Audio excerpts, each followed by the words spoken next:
আপনাদের এর আগের ভিডিওতে একটা আমি ব্যাপার বলে রেখেছিলাম, যদি ডক্টরদের কোনো রকম নেগলিজেন্স দেখা যায় তখন তো আমরা মেডিকেল গ্রস নেগলিজেন্সি হিসেবে বিভিন্ন রকম প্রসিডিওর স্টার্ট করি। কিন্তু সব ডক্টররাই যে তার নেগলিজেন্সটা দিয়ে হয় তাও নয়, কিন্তু তাদেরকে অন গুড ফেথ, এই যেমন ধরুন আমি অপারেশন করতে যাচ্ছি, এখন উনি আমার শরীরের উপর ছুরি কাচি তো চালাবেনি, এটাই সিস্টেম। তো এটা অন গুড ফেথ ধরে নেওয়া হয় যে ডক্টর সেই জায়গাটা আমার জীবনহানি করবে না। তো এই জায়গাটাতে ডক্টরকে যে আমরা নিজেকে অর্পিত করি অপারেশন করার জন্য বা এর জন্য, তার জন্য ডক্টরদের একটা নির্দিষ্ট একটা প্রোটেকশনের আমাদের একটা এভিডেন্স একটা সেকশন আছে, যেটা বিএসএ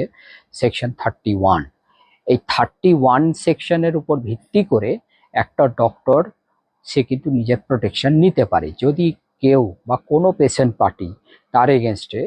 মেডিকেল নেগলিজেন্সি বা